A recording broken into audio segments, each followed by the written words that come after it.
En la última clase habíamos hecho lo que era oído. Si han visto, hemos avanzado ojo, nariz, ¿no es cierto? Oído, y ahora nos toca boca. Para luego, ¿no es cierto?, completar el examen de cara e irnos hacia cuello, ¿no es cierto?, hacia cuello. Entonces, aquí es importante siempre seguir un orden, ¿no?, en dirección céfalo-caudal, de arriba hacia abajo, para no olvidarnos. Y siempre la metodología: inspección, palpación, percusión, auscultación. No aplica todo en las mismas regiones, ¿no? Eso es muy importante. Y es así que en boca, cuando examinamos, tenemos que tomar en cuenta, ¿no? Siempre, en cualquier región, tenemos que analizar una parte que es la anamnesis, seguida del examen físico. Y en el examen físico, en donde estamos ahora, es donde vamos a enfocarnos en la inspección, que se puede realizar en boca así, la palpación, que realizamos igual. La percusión no aplica en boca, salvo la percusión que se pueda realizar buscando la sensibilidad, ¿no es cierto? ¿De dónde? De los dientes, ¿no? En el caso de un problema de caries, vamos a encontrar que hay mayor sensibilidad a la percusión que se puede realizar a ese nivel, ¿no? Y lógicamente la auscultación no aplica. De tal manera que, en cierta manera, cuando hablamos de la boca, no solamente es observar la orofaringe, como a veces pensamos.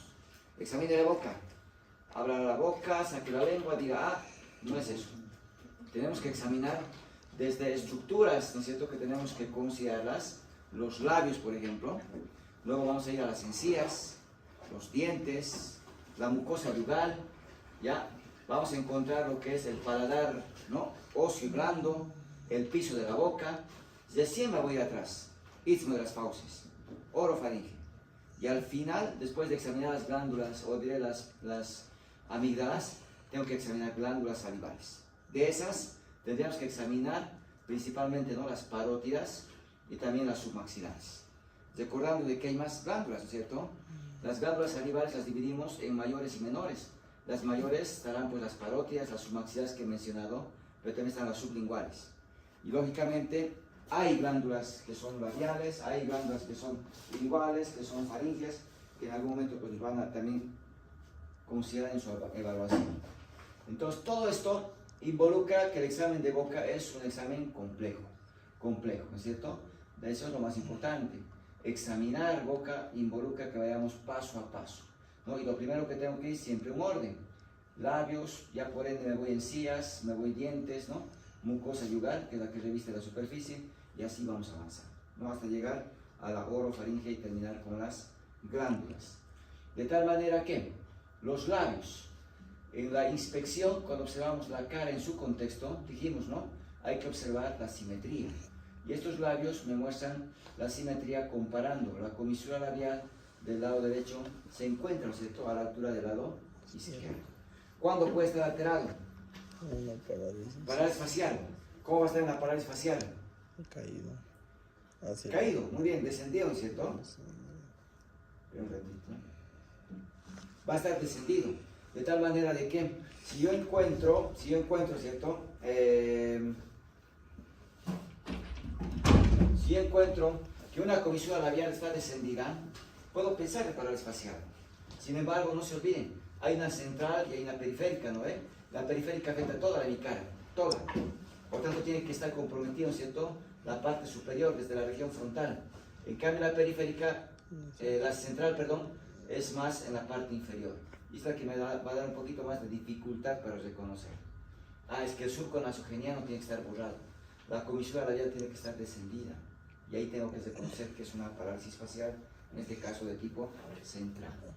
Y para eso se acuerdan ustedes que habíamos dicho, al paciente hay que pedirle que muestre los dientes, ¿no?, que sople, que sirve dentro de la exploración de cara, para ver que si hay una parálisis de los músculos, ¿no es cierto?, que están brindando estos movimientos que hemos mencionado, puedan pues verse alterados, ¿no? Bueno, entonces, pedimos al paciente que abra la boca, ¿no es cierto?, y lo tiene que hacer con facilidad, no tiene que haber desviación, no tiene que haber dificultad para hacer ese movimiento, que muestre dientes, ¿no es cierto?, que sople, que sirve, que saque la lengua, que la mueva la lengua en diferentes direcciones. Entonces todo eso lo podemos pedir y el paciente tiene que tener la capacidad de poder realizar. Entonces, en los labios ¿Qué características tenemos que ver en el labio? La humedad de su mucosa. Tenemos que observar, ¿no es cierto?, el color. Los labios, ¿qué color muestran? Un color rosado, ¿no es cierto? Un color rosado. Si un paciente está con anemia, vamos a encontrar que los labios se encuentran de un color más pálido, ¿no es cierto? Color blanco. Si un paciente está deshidratado, ¿cómo van a estar sus labios? Secos, ¿no es cierto? Eso me tiene que llamar la atención ya al entrar, al inspeccionar, ¿no?, la cara del paciente. Pero también podemos encontrar algunas afecciones. Por ejemplo, aquí veo, ¿no?, los labios cómo están edematizados, están hinchados. Y el edema puede verse por muchas causas, ¿ya? Este edema puede verse por muchas causas. Uno de ellos puede corresponder a procesos inflamatorios. Habría que ver antecedentes, ¿no?, de algún contacto con algún elemento que le ha provocado esa reacción, ¿no? Puede ser la picadura de un insecto, ¿por qué no? Puede ser el contacto de un fármaco, de un alimento al cual se sirve el paciente. Pero también puede ser un contexto general que todo el paciente, la cara esté hinchada y todo el cuerpo esté hinchado, cuando hablamos, por ejemplo, de una nasarca, ¿no? Entonces ahí tendría que ver, será un problema cardíaco, un problema renal, un problema hepático. Pero el observar un edema, ¿no es cierto?, a nivel de los labios, ya me llama la atención, ¿no? Aquí vemos cómo los labios están secos, ¿ya? Pero también podemos ver algunas fisuras que podemos encontrar, ¿no es cierto?, por producto de esa sequedad que estamos observando. Aquí vemos un defecto anatómico de tipo congénito, que se ha adquirido durante el desarrollo, que corresponde a lo que llamamos habitualmente como el labio leporino. Durante el desarrollo embrionario, ustedes han visto, ¿no?, cómo se forma la boca, ¿no?, de diferentes procesos, los arcos faringios, ¿no es cierto?, que van formando estructuras que al final tienen que fusionarse. Los procesos nasales, los procesos maxilares, que van formando, ¿no es cierto?, los labios superior como el inferior, cuando hablamos del proceso mandibular, y que si hay un defecto en la fusión de estos procesos, claro que puede haber, ¿no es cierto?, anomalías, como en este caso estamos viendo lo que es el labio leporino. Por tanto, cuando hablamos del labio leporino, estamos encontrando, ¿no es cierto?, una hendidura, ¿no es cierto?, una fisura. No hay una fusión, ¿ya?, del proceso maxilar con el proceso nasal, medial, ¿no es cierto?, de tal manera que ahora ha quedado un defecto por falta de fusión. Que solo puede afectar el labio, puede ser, pero que también puede ir acompañado de un defecto a nivel del paladar, ¿no es cierto?, en lo que se llama la fisura palatina, ¿no? Entonces, puede ser unilateral, puede ser bilateral, ¿no? Por suerte, hoy en día este problema tiene, ¿no es cierto?, su reparo quirúrgico, con la cirugía plástica, ¿ya? Sin embargo, pues, es un defecto que se puede observar, ¿ya?, en lo que es la inspección al realizar el examen de nuestros pacientes, ¿no?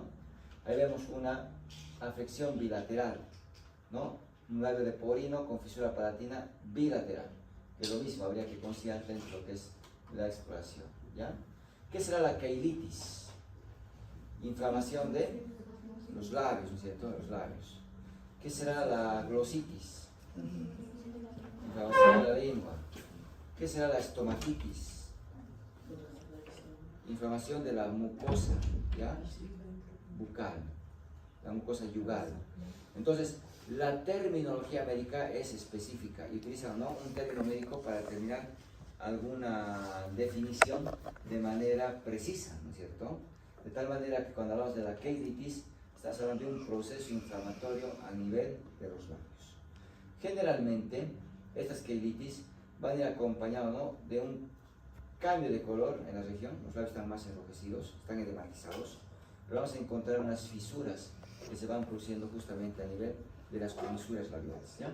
Y eso hay que tomar en cuenta dentro de la exploración. ¿Qué podemos observar en los labios? En algunos casos los labios son más gruesos, ¿ya?, asociados a algunos cuadros, por ejemplo, endócrinos, como es el caso de la acromegalia, como es el caso del hipotiroidismo, que hay que aprenderlos también a reconocer. Labios secos, sobre todo hay que pensar, ¿no es cierto?, en la deshidratación que puede tener ese paciente y que lógicamente puede ir acompañado de algunas fisuras que vamos a ir mencionando. Úlceras a nivel de los labios, lesiones exofíticas, tumoraciones. Tengo que pensar en cáncer labial. sobre todo en pacientes que son fumadores. El tabaco no solamente expone al riesgo de cáncer a nivel pulmonar, sino a nivel de diferentes estructuras. Y los labios no son, ¿no es cierto?, exentos de ese riesgo. Por tanto, habrá que pensar que una úlcera a nivel de los labios, si bien puede corresponder, ¿no es cierto?, a un proceso benigno, los angiomas, por ejemplo, los linfomas, pero siempre hay que descartar lo más grave, ¿no es cierto?, una neoplasia, un cáncer, ¿ya? Y hoy en día hay que siempre pensar en esa posibilidad.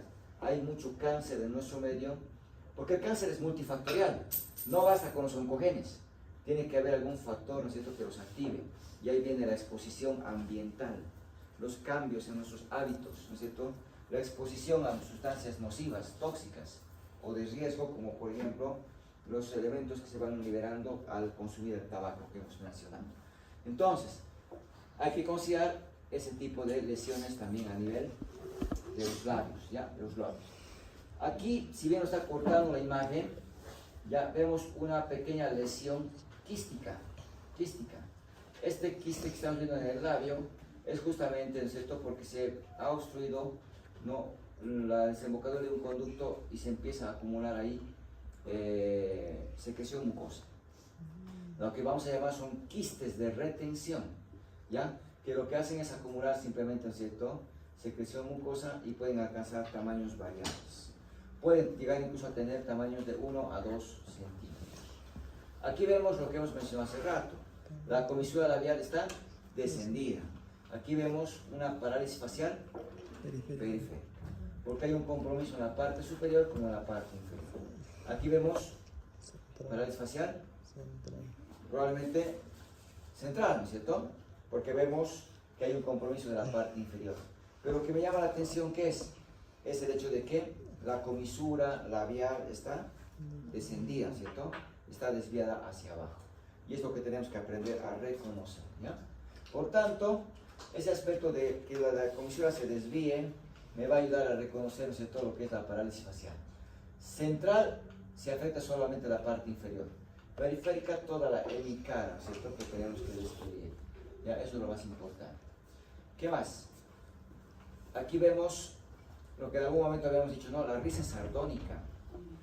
Los músculos de la cara están contraídos de manera espástica, generando intenso dolor, pero que nos muestran, ¿no es cierto?, los dientes, y decíamos, el paciente está riendo a pesar de sentir un intenso dolor. Risa sardónica, que acompañamos al tétanos. Pero, lógicamente, el tétanos no solamente afecta a la cara, provoca una contractura de todos los músculos de nuestro cuerpo. Y ahí vemos posiciones. Si ustedes se acordarán, hemos hablado de diferentes posiciones. ¿Qué era el opistótonos? ¿Quién se acuerda? El que forma todos los músculos dorsales. Contracción de los músculos dorsales. Que el cuerpo se curvaban, ¿cierto? Pero con una curvatura de concavidad, ¿no es cierto?, posterior. Es como que el cuerpo se apoyaba en la nuca y en los talones, ¿no? Se doblaba el cuerpo. Muy bien.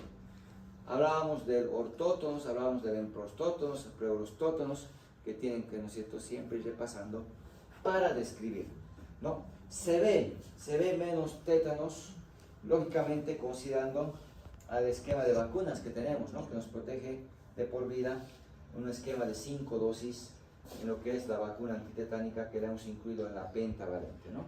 Por tanto, las niñas que reciben y niños que reciben esta dosis, de las 5 dosis de la pentavalente, lógico, se están protegiendo de por vida, ¿no? Y eso hace que veamos cada vez menos cuadros de tétanos, ¿no?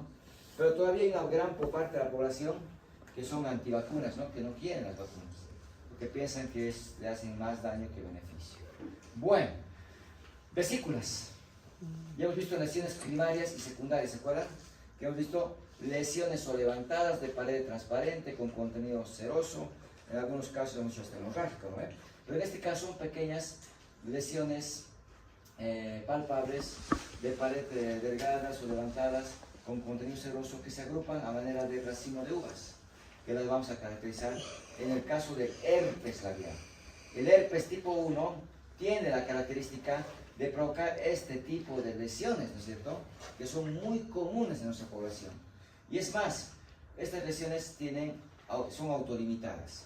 como cualquier infección viral, se autolimitan, considerando entonces que vuelven a presentarse más adelante. Ahora bien, cuando las defensas bajan, nuevamente se vuelve a presentar y la vamos a encontrar, ¿no es cierto? Es lo más característico. Si ustedes se fijan, estas vesículas están sobre un fondo que es no inflamatorio, de tipo eritematoso, ¿ya? Bueno, ¿qué más podemos encontrar? Aquí, por ejemplo, vemos la presencia de costras. Y cuando hablábamos de lesiones cutáneas secundarias, dijimos, ¿no? Si hay un exudado, si hay sangre, si hay pus, se reseca, ¿no es cierto? Y adquiere un color marrón. Y por debajo permite, ¿no es cierto?, la regeneración del tejido, habíamos dicho. Las costras son, ¿no es cierto?, lesiones secundarias que entonces hay que reconocerlas. Pero en algunos casos, decíamos, se ve de color, ¿no es cierto?, amarillo, que le da ese aspecto al color de la miel. Y por eso recibe el nombre de costa mielicérica, ¿ya? Que esto es característico del impétigo, ¿ya? Entonces podemos encontrar a nivel de los labios, igualmente, este tipo de lesiones, o a nivel nasal, que me ayudan a reconocer el impétigo. ¿Qué más? Podemos encontrar, ¿no?, lesiones a nivel de las comisuras asociadas a algunas afecciones como la sífilis, que, ¿no es cierto?, puede también provocar lesiones a nivel labial, ¿ya? El eczema de labios nos muestra también estas fisuras, ¿ya?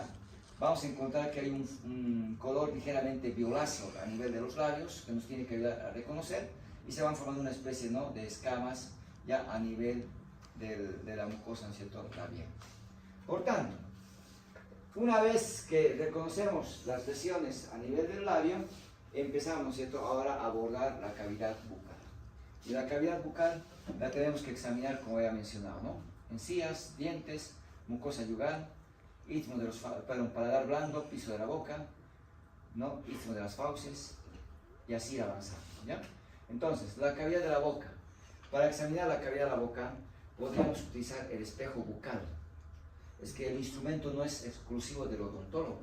Si lo tenemos, podríamos emplearlo, ¿no? Sin embargo, la mayoría de los consultorios tienen mucha limitación en cuanto a los equipos e insumos. Por tanto, en la mayoría de los casos recurrimos, ¿no es cierto?, a utilizar un bajalenguas. Y el bajalenguas lo usamos como si fuera el espejo bucal, ¿no? ¿Junto a quién? A la linterna. Por tanto, para examinar boca, lo que necesito es un bajalenguas y necesito una linterna para poder visualizar. Si tuviéramos el espejo bucal, mucho mejor, ¿no es cierto? De tal manera que vamos a observar diferentes características a nivel de la cavidad bucal en las diferentes estructuras, ¿ya? ¿Voy a poder palpar? Sí. Vamos a palpar y ver, ¿no es cierto?, la consistencia, el aumento de sensibilidad, por ejemplo, a nivel de la boca, ¿ya?, para poder hacer la exploración. Como también palpar las glándulas salivales y sus conductos de excreción, ¿ya?, buscando aumento de dolor que no debería haber, o alguna tumoración que también la tendríamos que reconocer.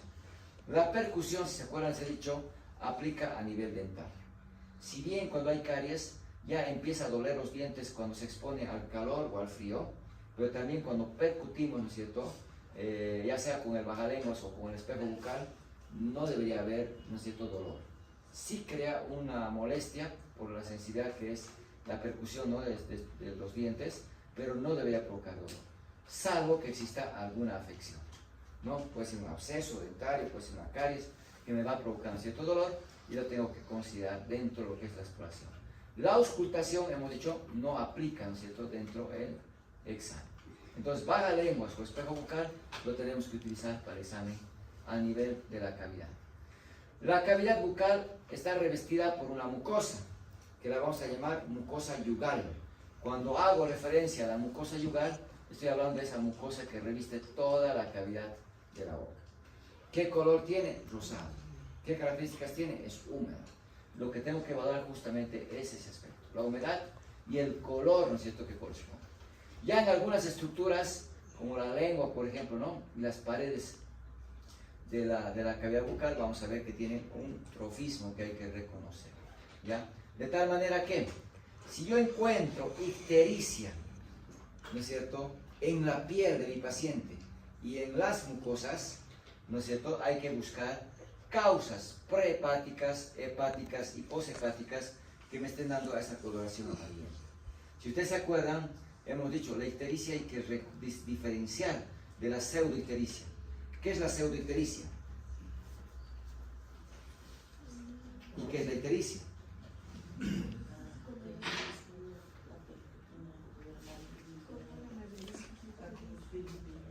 Color amarillento de la piel y las mucosas, que se deben al exceso de bilirrubina en los tejidos. En cambio, la pseudoictericia, coloración amarillenta de la piel, pero no de las mucosas. Y se debe al exceso de caroteno. La dieta, ¿no es cierto? La dieta. Entonces, el color de la piel no se debe solo a la melanina. Melanina, caroteno y la irrigación capilar. Por tanto, si uno consume exceso de caroteno, la piel se le vuelve más amarilla. ¿Ya? Hay personas que toman muchos jugos, ¿no? Muchos preparados, que le van dando pautas, ¿no? Le van diciendo esto es para purificar tu sangre, para tu hígado, le van dando una serie de contextos, ¿no? Hoy en día la medicina natural. Muchos de esos tienen bastante caroteno y la piel se le empieza a volver amarilla. ¿Qué va a pensar el paciente cuando está la piel amarilla? Que está mal del hígado, ¿no? Ese es el contexto que tiene esa población. Si está amarillo es porque está mal su hígado, ¿ya? Cuando ya hay causas, ¿no? Poshepáticas y prehepáticas incluso.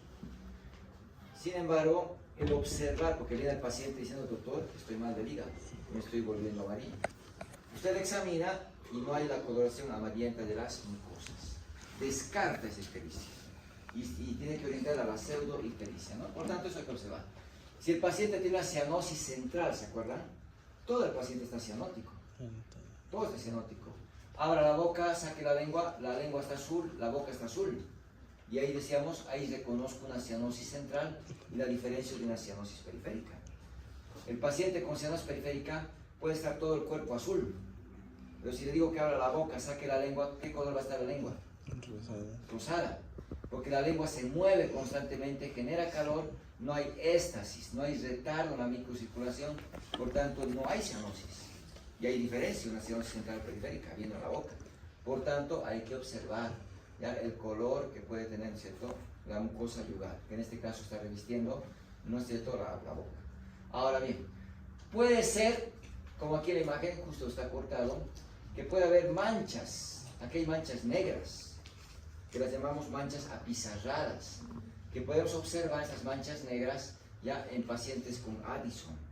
Es que en el Addison el paciente se hiperpigmenta, se vuelve más oscura su piel, ¿no es cierto?, es más delgado. ¿Se acuerdan facies addisoniana? Decíamos, una mirada triste, ¿no?, que es característica. Pero le pedimos que abra la boca y tenemos que empezar a ver manchas negras en la cara interna de las mejillas. Y eso lo vamos a observar justamente, ¿cierto?, en lo que viene a ser, ¿no es cierto?, el Addison. ¿Se acuerdan de las manchas de Koplik? En un fondo rojo, unos puntitos blancos, ¿no ven? ¿Patognomónico de qué? Sarampión. Es que eso hay que tomar en cuenta, ¿cierto? Que si observamos las manchas de Koplik, puedo pensar, ¿cierto?, en sarampión. Ya, el patognomónico de a poco lo vamos olvidando. En medicina no deberíamos hablar de patognomónicos, porque el cuerpo reacciona de muchas formas.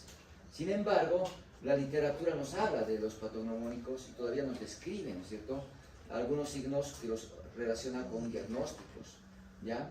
Y bueno, manchas amarillas, las manchas de Fordyce, ¿no?, que también las podemos encontrar, son características, ¿no?, que hay que entonces asociar. Estas son las manchas apizarradas que mencionaba hace rato, ya que incluso puede afectar la propia lengua en lo que es el Addison, ¿ya? Ahí vemos las manchas de Koplik, ¿no es cierto?, manchas de Koplik, y bueno, ¿no?, es manchas amarillas, ¿no?, que estoy mencionando, podemos encontrar igualmente, la lengua azulada, ¿no es cierto?, los cambios de color igual. La mucosa no solamente tiene cambios de color, también tiene que ser húmeda, hemos dicho, ¿no? Y estos términos ya un poquito los hemos ido mencionando. Si ustedes se acuerdan, hemos dicho cianorrea, ¿qué era? Excesiva producción de saliva, ¿no es cierto? Excesiva producción de saliva. ¿ya? Entonces el paciente empieza a mostrar, ¿no?, mayor producción de saliva a nivel de la boca. Hay muchos cuadros que pueden provocar esto, ¿ya?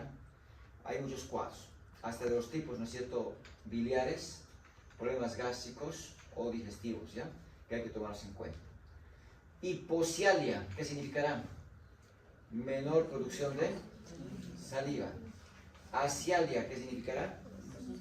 Falta de producción de saliva, ausencia de producción.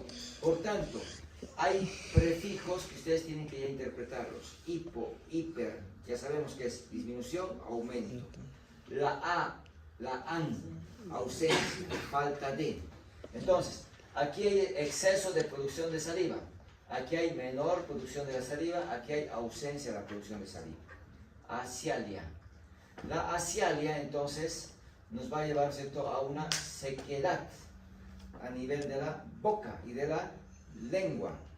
Hay cuadros raros, como en el síndrome de Sjögren, por ejemplo, que hay una sequedad a nivel oral, ya a nivel bucal, porque ahí, ¿no es cierto?, no hay producción de la saliva en este caso.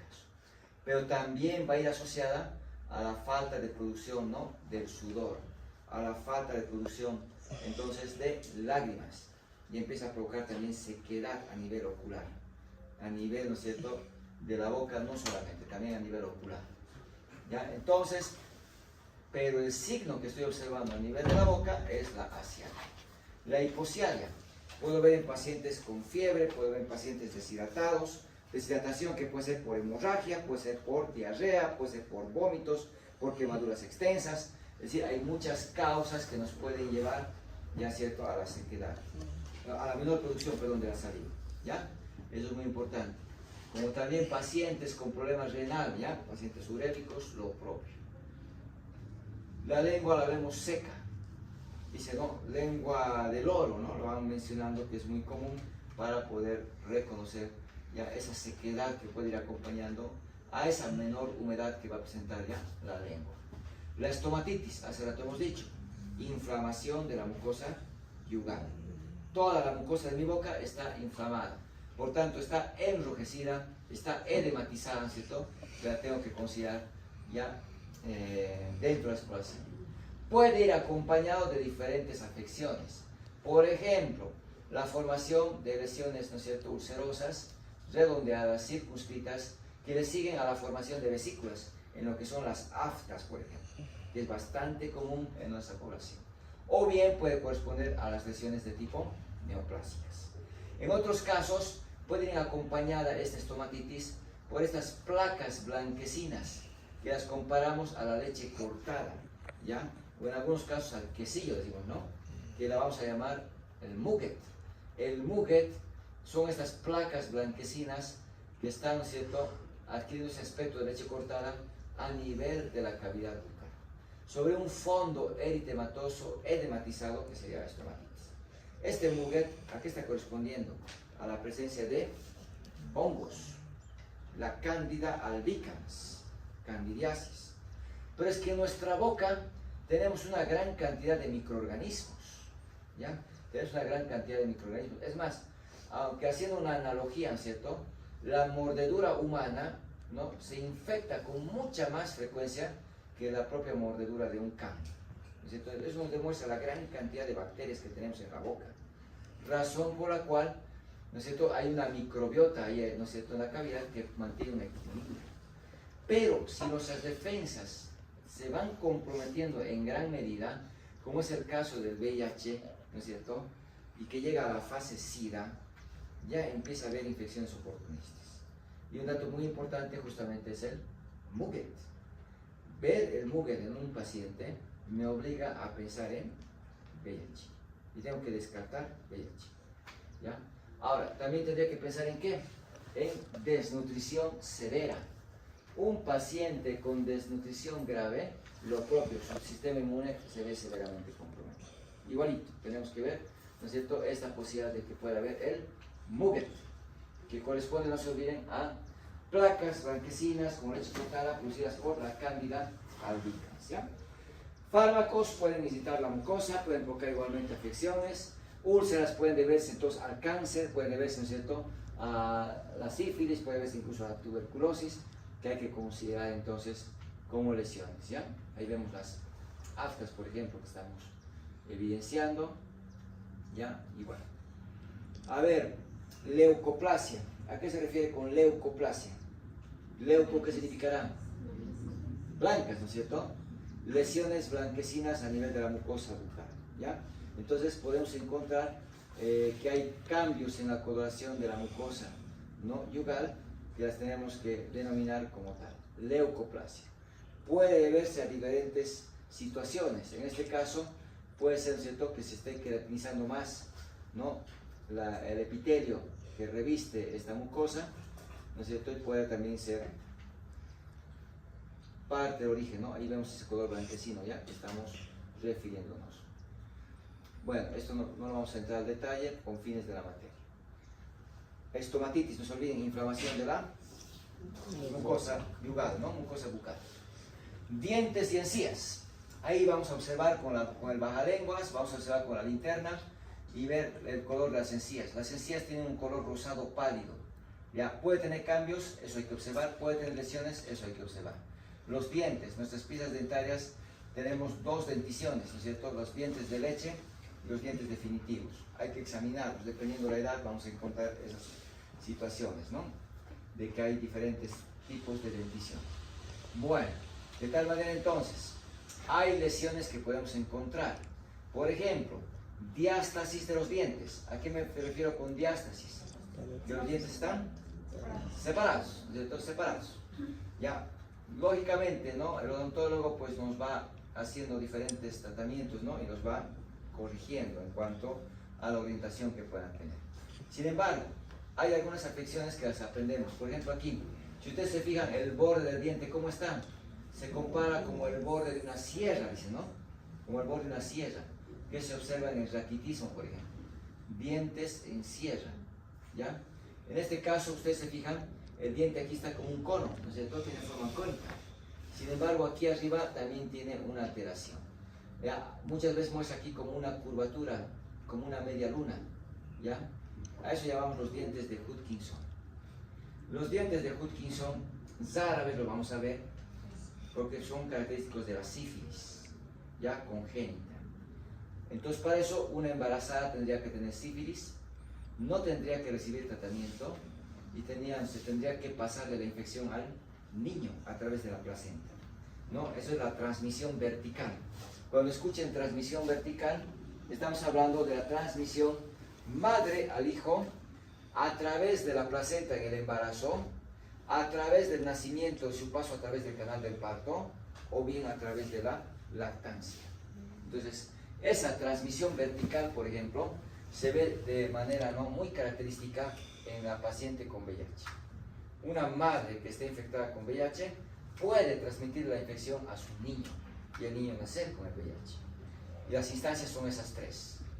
Lo mismo pasa con la sífilis, que es una ITS que también se la puede transmitir, ¿no es cierto?, durante el periodo ya del embarazo.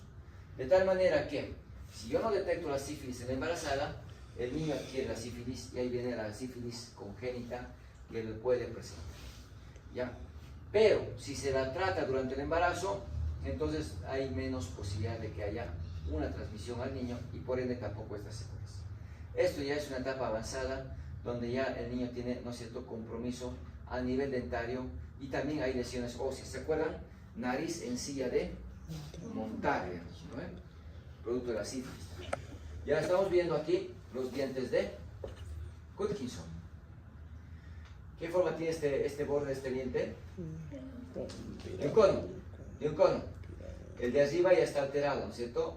No se ve bien aquí la imagen, pero me muestra una curvatura cóncava, ¿ya? Como una media luna. Y esos son los dientes de Hutchinson. ¿Ya? Se habla del molar de Moon, cuando vemos el primer molar, que tiene, ¿no es cierto?, varias cúspides, que lo asemeja a la mora, ¿ya? A la mora, que es una alteración que también podríamos describir ya en los dientes en caso de observarlos. ¿Cómo está este diente? Está plano, ¿no es cierto? Plano, desgastado, ¿no es cierto? A eso llamamos atrición. Atrición. Hay pacientes que empiezan, ¿no?, a raspar los dientes, el bruxismo, ¿no? Empiezan a raspar y se van desgastando. Los pacientes que mascan coca van a ver, ¿no es cierto?, que sus dientes se empiezan a desgastar de esta manera. Ya, a eso llamamos atrición, atrición. Pero también se ve en el raquitismo, que no es lo mismo que la abrasión. Aquí en el borde lateral del diente hay una escotadura, hay una falta de un pedazo, ¿no es cierto?, por un trauma. Ya, por un trauma, fíjense, le falta un pedazo. No hay un defecto, ¿no es cierto?, en el borde del diente, pero no en el borde libre, ¿no es cierto?, sino en su borde lateral, ya en este caso. Por tanto, habría que considerar que aquí hay una lesión, ¿no es cierto?, un trauma que está provocando esa escotadura, que ahí hablamos de la abrasión, que no es lo mismo que la atrición, que se da por un desgaste, ¿no es cierto?, del borde libre de los dientes. Estas encías me muestran un borde negro, ¿no es cierto?, un borde negro. Ya, esto llamamos el ribete de Gilbert, ya, de Gilbert. Esto observamos cuando el paciente se ha expuesto al mercurio en varias oportunidades. El mercurio es tóxico, pero su efecto es sumativo. Si yo me expongo al mercurio, ¿no es cierto?, en escasa cantidad o por tiempo muy corto, ya no necesariamente me va a provocar esta lesión. Pero si sigo exponiendo, como pasa cuando se rompen los termómetros, ¿no es cierto?, y el termómetro, nuevamente insisto, es tóxico, se va acumulando en mi organismo y empieza a haber ya datos de esa intoxicación. Y puede haber este ribete de Gilbert. Si este color fuera azulado, hablamos del ribete de Burton. Y le tenemos que asociar ahora a otra intoxicación, ¿no es cierto?, Aquí, ¿qué color estamos viendo? Verde. Entonces aquí vemos un ribete, ¿no es cierto?, un borde de color verde, ¿no?, de Wiley, ¿no?, de Wiley. Entonces aquí vamos a pensar que el problema no es el plomo, no es, ¿no es cierto?, el mercurio, sino el cobre, Dependiendo de la intoxicación, entonces puede también, ¿no?, darnos un color distinto. Y eso hay que observar. Las encías, si ustedes se fijan, están, ¿no es cierto?, edematizadas, pero más que el edema, lo que me llama es ese borde, ¿no es cierto?, ese ribete que estoy haciendo mención. ¿Ya? Gingivitis, ¿qué significará? Inflamación de encías. Inflamación de las encías, ¿no ves? Entonces no es lo mismo estomatitis, glossitis, gingivitis, keilitis, ¿no ves? Eso hay que reconocer para el examen, ¿no? No es lo mismo la periodontitis. ¿Qué será la periodontitis? Ya, es inflamación del tejido, ¿cierto?, alrededor del diente, ¿no? Del diente, ya. Gingivorragia. Sangrado. Sangrado de las encías, ¿no ven? Gingivitis, inflamación de las encías. Aquí tiene edema y aquí tiene gingivorragia. ¿No es cierto? Seguramente es muy común encontrar, cuando hay gingivitis, les decía, que cuando uno entra a cepillarse los dientes, sangra. No debía sangrar las encías, pero sangra porque hay una inflamación. El sangrado se llamará gingivorragia, pero el contexto del cuadro probablemente corresponda a una gingivitis, ¿no es cierto? Gingivitis. Bueno, la lengua. La lengua, ustedes saben que tiene una cara que es dorsal, ¿no?, que pues nos muestra un aspecto aterciopelado por la presencia de ¿quiénes? Las papilas, ¿no es cierto?, gustativas. Tiene un color rosado pálido, ¿ya? Si ustedes se acuerdan, aquí hay una especie de una V, ¿no es cierto?, la V lingual, ¿ya?, que ese parámetro hay que considerarlo. La lengua es bien compleja, su inervación sensitiva es bastante compleja comparado con la inervación motora y su inervación sensorial, ¿no es cierto?, sensorial.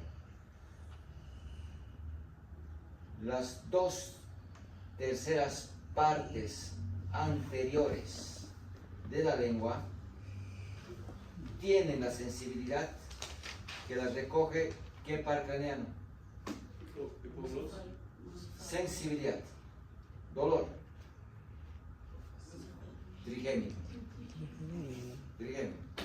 ¿Quién recoge del tercio posterior? Glosofaringeo. El glosofaringeo recoge la sensibilidad del tercio posterior, los 2/3 anteriores el trigémino. Las sensorial, el gusto. ¿Quién recoge de los 2 tercios anteriores? El facial. El facial. ¿Quién recoge del tercio posterior? Glosofaringio. Como estoy hablando y no está en la diapositiva, igual puedo preguntar. Para el segundo parcial no lean exámenes. No vamos a repetir preguntas. Segundo parcial no lean exámenes. Vamos a cambiar todo el examen. Glosofaringio. Facial. Facial. Inervación motora. ¿Quién la brinda el movimiento a la lengua? ¿Qué par craneano? Hipogloso. Muy bien. Hipogloso. El 12º par. Entonces, si ustedes se dan cuenta, la lengua tiene una inervación muy compleja. Son muchos pares craneales, ¿no es cierto?, que están involucrados y que tenemos que siempre considerar dentro de lo que es la evaluación. Por tanto, si yo quiero evaluar el movimiento de la lengua, ¿no es cierto?, hay movimientos intrínsecos y extrínsecos. No se olviden que hay músculos que le van a dar movimientos. Estilogloso, geniogloso, hilogloso, paratogloso. Tienen muchos músculos que le dan movimientos distintos. Pero la lengua en sí tiene músculos que van en dirección longitudinal, transversal, tienen disposiciones también. Lo que me permite plegar la lengua, hacerla más corta, hacerla más ancha, por los músculos que lo conforman. Pero tiene músculos extrínsecos que le van a permitir dar movimientos. Y nos permiten poder sacar la lengua, ¿no es cierto?, desviar al lado derecho, al lado izquierdo, elevar la lengua, bajar la lengua, como parte, ¿no es cierto?, de los movimientos que habríamos que tomar en consideración, ¿ya?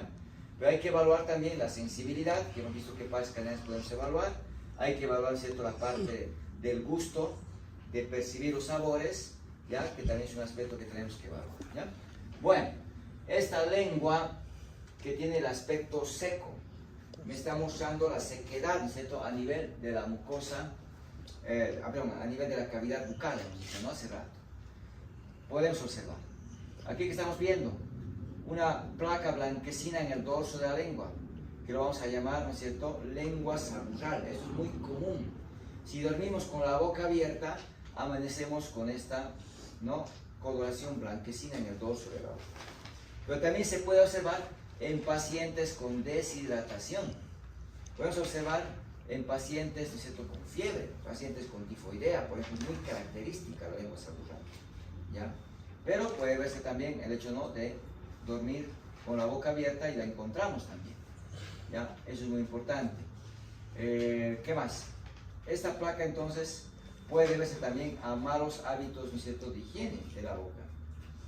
Por tanto, ¿no?, hay quienes van recomendando no solamente cepillar, ¿no es cierto?, los dientes, también cepillar, ¿no es cierto?, la lengua, porque se van acumulando restos de alimentos, se va formando una especie de placa, ¿no es cierto?, que al final se observa con esa característica, ¿no?, blanquecina. La lengua, entonces, ¿se acuerdan? Dijimos lengua del oro, una lengua que está depapilada, no veo papilas, es lisa, es seca, es muy característica en estados de deshidratación, pero que también podemos encontrar, ¿no?, en la fiebre tifoidea. Es un paciente que está con fiebre, ¿no? Ahí está la placa blanquecina, la lengua del oro que mencioné hace rato, y bueno. Aquí parecería que la lengua tiene pelos, pues se la llama la lengua vellosa, ¿ya? Y no es que tenga pelos, sino que aquí vemos la hipertrofia de las papilas gustativas. Y aquí vemos la hiperpigmentación, el color negro, ¿ya?, que puede verse a diversas causas, incluso, ¿no?, está relacionado a la presencia de bacterias que le pueden dar este color, de tal manera que tiene ese aspecto, ¿ya?, que vemos, ¿no?, de color negro, lengua vellosa. Aquí la lengua, ¿a qué se parece? A la frutilla, ¿no es cierto?, a la frambuesa. Ustedes se ven, dan cuenta, la lengua está de color rojo y tiene un puntillado, ¿no es cierto?, que da ese aspecto. Habría que considerar también, describir, ¿no?, lengua aframbuesada. Aquí veo zonas depapiladas. Aquí veo que no hay las papilas gustativas en diferentes áreas, lo que le da el aspecto de un mapa, pues se llama lengua geográfica. Lengua geográfica. Ya, eso podemos encontrar en algunos pacientes como parte constitucional o podemos observar en pacientes desnutridos también, ¿ya? En pacientes con desnutrición. Entonces la lengua frangüesada, la lengua fisurada. Ustedes se fijan, hay unas fisuras longitudinales que están recorriendo todo el dorso de la lengua. Esto es generalmente constitucional, no representa nada, sino una característica, ¿ya? Morfológica del paciente. La inflamación roja, edematizada, dolorosa, hemos dicho glositis, ¿no es cierto? Glositis, inflamación de la lengua. Lengua grande, ¿cómo se va a llamar? Macroglosia. Por ejemplo, en la acromegalia, ¿se acuerdan? Hemos dicho, puede haber macroglosia, ¿no es cierto? Donde el paciente no cierra de manera completa, ¿no?, la boca, porque le dificulta, ¿no?, la lengua, pero que también podemos encontrar la macroglosia en el hipotiroidismo. Úlceras. Úlceras. Si esta úlcera tiene un borde bien delimitado, solevantado, la base es limpia, no hay secreción purulenta, no hay zonas de necrosis, no hay hemorragia, y no duele, hay que pensar en sífilis. ¿Ya? La sífilis. La sífilis primaria se caracteriza por este chancro llamado, por esta úlcera llamada chancro duro, que vamos a encontrar que es una úlcera bien circunscrita, bien delimitada, de base limpia. Pero ¿qué es lo más característico para reconocer? Que no duele, que no duele. Generalmente esta lesión la observamos a nivel genital, pero por las diferentes tendencias sexuales, hoy en día también las encontramos a nivel de la boca. ¿Ya? Entonces, esto es una lesión que también la podemos encontrar. Puede haber úlceras simples, ¿no es cierto?, en la lengua, generalmente, ¿no?, en la región lateral, por ejemplo, producto, ¿no?, de las mismas, los mismos procedimientos odontológicos, ¿no?, que pueden, ¿no?, ir lesionando la misma lengua, ¿ya?, provocar úlceras. Hay pacientes con el bracket, por ejemplo, que se han ido lesionando la lengua y se han seccionado. Hay pacientes que llegan con la lengua partida, ¿ya? Y pues, nuevamente, ¿no?, producto del tratamiento odontológico puede, ¿no?, afectar también a la lengua. Bueno, aquí veo venas dilatadas. Puede haber varices, ¿no es cierto?, a nivel del piso de la lengua, como también en la cara ventral, ¿ya? ¿Qué le vamos a pedir al paciente? Que saque la lengua, que la desvíe, ¿no?, derecha, izquierda, arriba, abajo, ¿ya?, para ver que los movimientos estén conservados. Puede ser que cuando saque la lengua empiece a tener un temblor fino, pacientes con problemas de ingesta de alcohol, ¿no es cierto?, que hay que considerar. Puede haber alteraciones en la percepción del sabor. Esto lo hemos visto en sistemas, ¿se acuerdan? ¿Qué era ageusia? Que uno identifica el sabor. En la capacidad de percibir, ¿no es cierto?, los sabores. Hipogeusia, disminución de la capacidad de percibir o reconocer los sabores, ¿no? Parageusia, alteración cualitativa, ¿no? Hacíamos gotear limón y decía, está dulce, se conoce que hay sabor, pero está interpretando de manera equivocada, ¿no? Eso hemos mencionado. Sin embargo, pues, en algún momento hay que utilizarlos, ¿no? Durante mucho tiempo decíamos, pero ¿para qué estos términos si nunca los utilizamos? Y en el tema del COVID, si ustedes se acuerdan, se utilizaban, ¿no es cierto?, ageusia o hipogeusia. Como también la anosmia, la hiposmia, ¿no es cierto?, también se menciona. Que eran los primeros síntomas que el paciente en la primera ola, ¿no?, de la pandemia del COVID nos ayudaba a reconocer, ¿no?, este cuadro. Ahora el COVID se ha vuelto endémico, ¿no? En este caso se ha manifestado más como un resfrío, ¿no?, de varias semanas. ¿Ya? No había esta hipogeusia, no había esta ageusia, ¿ya? De tal manera que en algún momento sí hay que utilizar los términos, vamos a encontrarlos, ¿no? Halitosis, ¿qué era la halitosis? Mal olor, mal aliento, ¿no es cierto? Es que el mal aliento siempre hay que pensar en la boca. Y si pensamos en la boca, ¿en qué tenemos que pensar? Caries, abscesos dentarios, ¿ya? Ahora, si es que no encontramos nada en la boca, hay que pensar en ¿dónde? Pulmón. Hay que ver un absceso pulmonar, ¿ya?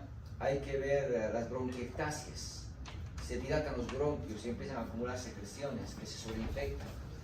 Hay que pensar el digestivo, muy bien, hay que pensar el problema digestivo. ¿Ya? De tal manera entonces que dentro de lo que es la exploración de la halitosis, No me voy a conformar solamente con pensar, ¿no es cierto?, en caries. No, tengo que buscar otras causas. Hasta una sinusitis podría provocar el mal aliento. Claro, si hay pus en los senos paranasales y hay, ¿no es cierto?, la comunicación hacia ¿no es cierto?, hacia las fosas nasales, puede haber, ¿no es cierto?, los malos olores, sí, pero también puede afectar por la rinofaringe y comprometer, ¿no es cierto?, al aliento y darles el mal olor, ¿ya? Paladar óseo y paladar blando. Aquí veo, ¿no es cierto?, un defecto, ¿no es cierto?, en el paladar óseo y el paladar blando, que hemos hablado hace rato, ¿no? Fisura palatina.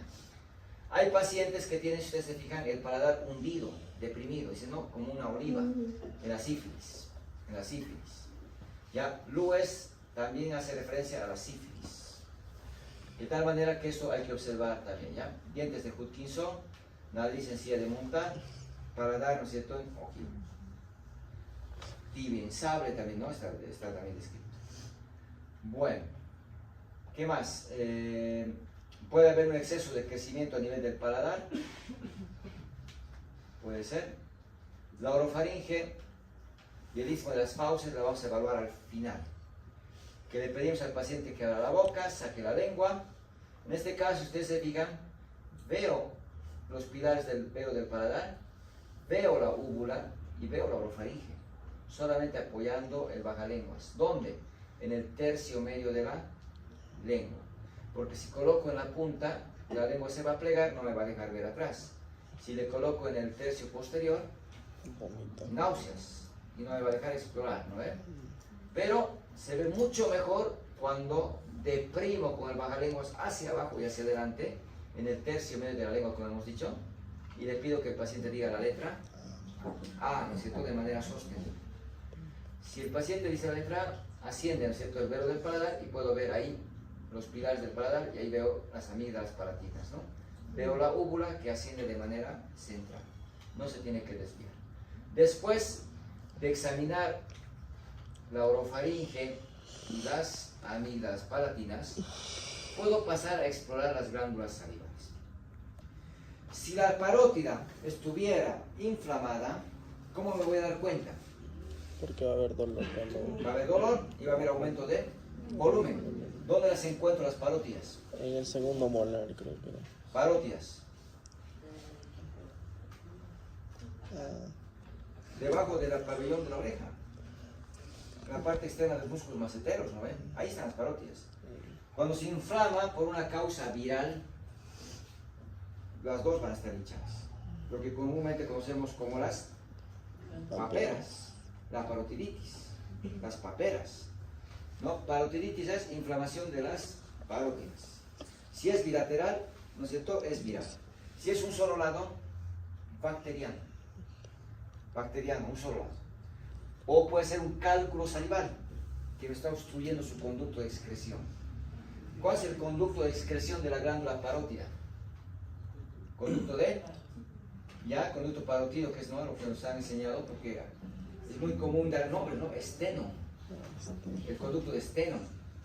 Yo lo que Manuel estaba tratando de decirme, ¿dónde se encuentra el conducto de esteno, Manuel? En el segundo molar, a la altura del segundo molar. A la altura del segundo molar superior, ¿no es cierto?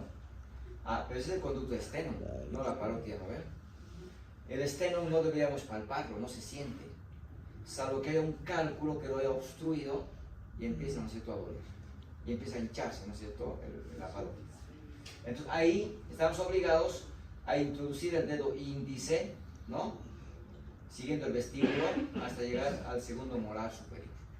Y el pulgar por fuera para palpar. Y ver, ¿no?, si hay esa tumoración, si hay ese cálculo y si hay dolor, ¿no? Y si quiero evaluar la glándula submaxilar, ¿cómo la voy a evaluar? Viendo que la paciente abra la boca, levante la lengua y el dedo índice va a ir a un lado del frenillo, ¿no es cierto?, de la lengua, hacia el piso de la boca. El pulgar se va a ir por abajo tratando de contar alguna tumoración o el dolor que pueda desencadenar un cálculo por ahí, ¿ya? Y bueno, entonces se termina examinando las glándulas parotidia y las submaxilares. Esta exploración no es de rutina, no hacemos a todos los pacientes, solo a quienes tienen sospecha de compromiso de sus glándulas salivales. El jueves vamos a entrar a lo que es cuello.